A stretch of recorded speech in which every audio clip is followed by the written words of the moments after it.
Hello again, everyone. I am Brian, and this is your comic book escape.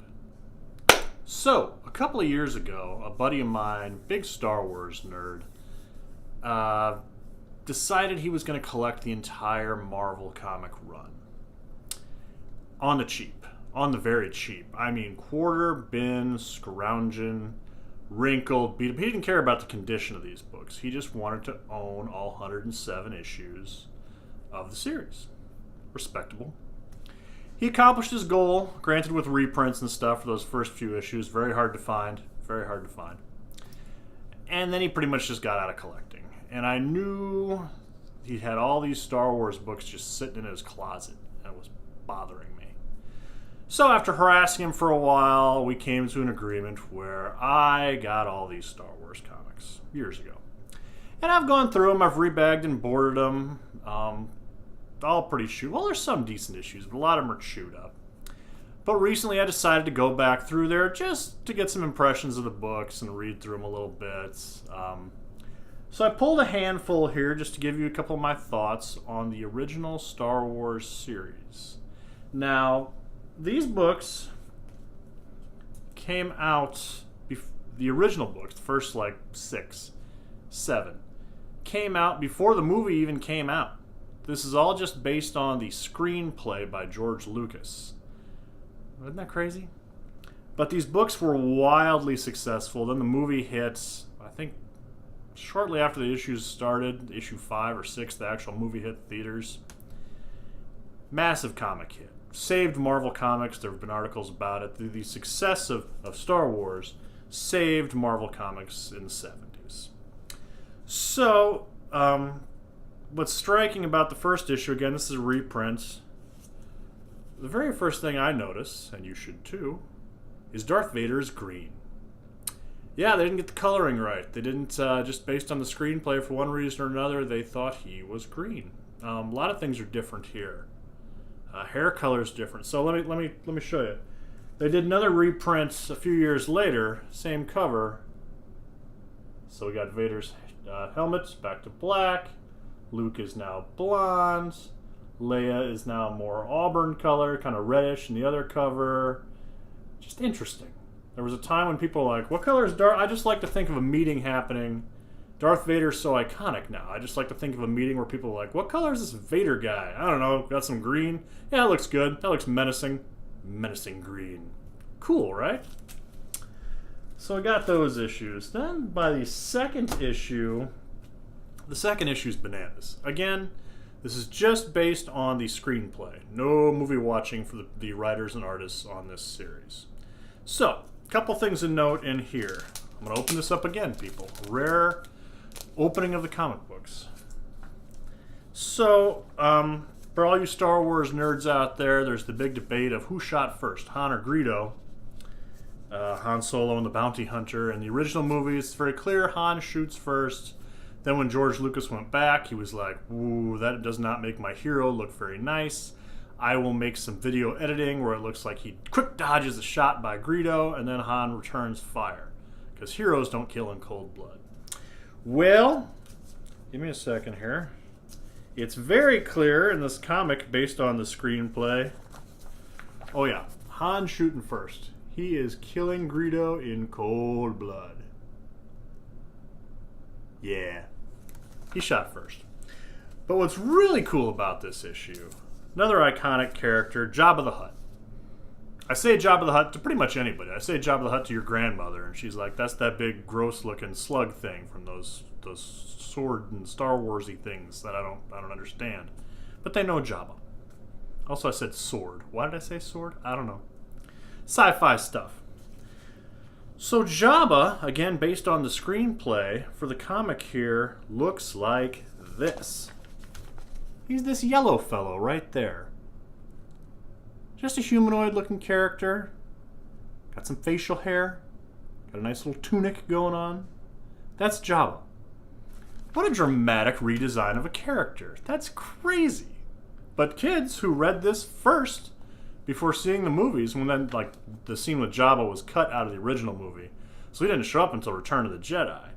You go see Return of the Jedi after reading these comics, what is this? That's not Jabba the Hutt. I wonder if they were waiting for like some twist, like youngsters at the time. Interesting. Okay, so then after the first 6 issues, that was the adaptation of the first Star Wars movie, A New Hope. So then Marvel had this runaway hit, and Lucasfilm would not let them do anything crazy with the characters. Couldn't kill anybody off, obviously. So you just had to kind of keep the status quo going. Couldn't do much. So the very first issue of this run, issue number 8, I guess it was 7 issues, was New Hope. We introduce a couple of crazy characters, crazy additions to this whole thing. We've got... okay, so here's the issue. Issue number 8. And they do like a Magnificent Seven Samurai kind of take. Han Solo and Chewie are gathering this ragtag group. We have a character named Amazing Foxtrain, female character, who is very scantily clad. Like, not like compared to like today's pop culture, but for kids and parents who are getting their kids' comics off the newsstands. I'm not going to show her here. You can Google that one if you want. Just very... so you're used to seeing, okay, the Star Wars movie, the Princess Leia covered head to toe, George Lucas not showing any skin in these movies. The very first time Marvel gets a chance to put their own spin on things, we got this Amazing Foxtrain. I'm probably mispronouncing her first name. Looks like Amazing to me. Just basically in like a pink bikini with some big old thigh-high boots. She's a bounty hunter. And her best buddy is this 6-foot rabbit here, anthropomorphic rabbit named Jackson. Very Rocket Raccoon-esque. He's very quick to tell people, he ain't no rodent. That's my Jackson impersonation, even though I've never heard a voice or has no voice. He ain't no rodent. Weird. Then just some oddities in the series. I'm not giving full book reviews or anything, just oddities and weird stuff I noticed while thumbing through these books. Issue 18, featuring, this is before The Empire Strikes Back comes out in any way, shape, or form, but the title of this book is The Empire Strikes, and it's kind of in that font, you know, like the scroll. So I just thought that was interesting. I wonder if they were aware of the title. I don't know. Perhaps if I'd done more research, I could tell you. I don't know. And they were always, again, they couldn't kill any of these characters off, but they wanted to tease, obviously. You were trying to sell books. Kids think that one of their heroes is going to die. Perhaps the fate of Luke Skywalker? What? That's crazy. This is issue 7. This is issue 11, excuse me. And what I love about this issue, I'm gonna bust this out again. So this is runaway hit, by far the biggest seller for Marvel Comics at the time. Marvel Comics put ads for 18 of their books in here. 18. They want kids to know that, hey, you like this stuff? Other Marvel stuff is good. Power Man and Iron Fist.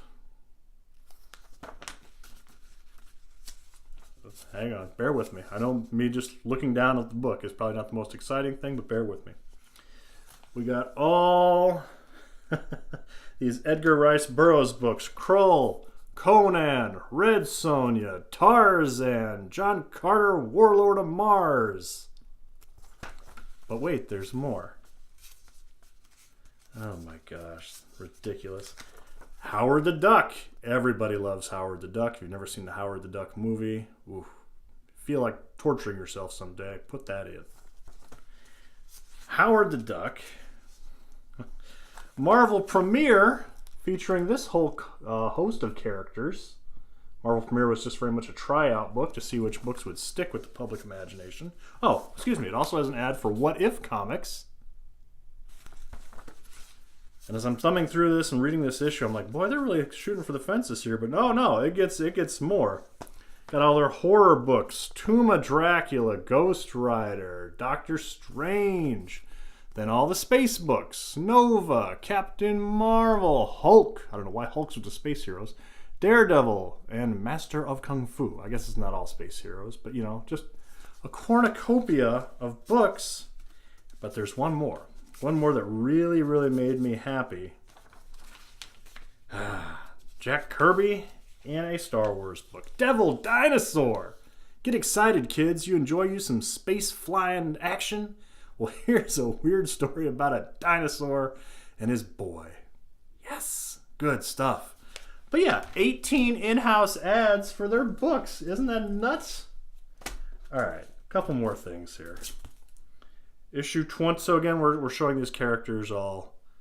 They're trying to convince you that these characters are going to die. So we got Han and Chewie, gladiators to the last. Han telling Chewie he's going to have to kill him. If you're a kid looking at this, you're going to get this. Also, Chewbacca looks really weird here. That's strange. And here we got poor R2-D2 blown up. Oh my gosh, what's going to happen to him? This is Star Wars issue 26. What I enjoyed about this, not a very exciting comic, nothing really. But the back ad is for the Star Trek motion picture. Possibly the most boring movie I've ever seen in my entire life. But it made me chuckle. Nostalgia. We got Star Wars 49, The Last Jedi, which Mark Hamill got everybody all in an uproar. This book was hot for a red hot second because he speculated that spoilers for the movie The Last Jedi were in this book. It's not. This story is completely different. It features a character who thought he was a Jedi. For a while, Luke thought he was a Jedi. He sacrifices himself valiantly at the end, but he was just kind of a guy. What's great about this, though, what I learned was... I'll open this up again, people. On page 20 of this fine publication, there's an ad for the Star Wars radio drama on NPR, featuring the voices of Mark Hamill as Luke and Anthony Daniels as C-3PO. What? I've never heard this. You do a quick YouTube search, you do a Google search. This is out there. This whole, I think it's 13-part play is out there. Nobody else wanted to reprise their voices, but Luke Skywalker and 3PO are in there, and it's for something that depends so heavily on being a visual feast. The radio play, from what I listened to it, it's a little rough. It's fun as an oddity, but if you can hang in there for all 13 parts, you have mightier geek stuff than I. But interesting, you know? And then, just so you don't think this whole series is just quirks and oddities, issue 52 is a really cool story. Really good stuff. If you ever find this in the cheap, pick this up. The Rebels fighting the Empire. The Empire has built, not a Death Star, but they have this just massive battleship that the Rebels are trying to stop. There's a cool little subplot here where the Imperial forces are some of them are trying to stage a coup and get rid of Darth Vader, just because, Vader tends to choke one of them out and kill him every so often. They think their job security would be a little bit better if they could get rid of him. So they shove him out an airlocker. Spoilers here, people. They shove him out an airlocker, and there's a great artwork sequence in here, this Walt Simonson art, where he's flying out this airlocker and he's holding onto the edge of the door, right? And just stuff's flying by him, all debris and stuff from inside the ship. And Vader's so cool and so strong in the Force, he just stops, puts his feet down, and slowly walks back into the ship and is able to hit the button to shut the door and fix everything. But it's a really cool sequence. I highly recommend finding this comic. And just a couple more notes that I enjoyed. After they adapted all of the movies and told those tales, they were trying to keep things going. Hard to do that in a universe where Darth Vader's dead, the Empire's gone, so we try to make new Darth Vaders. We made a female cyborg named Lumia?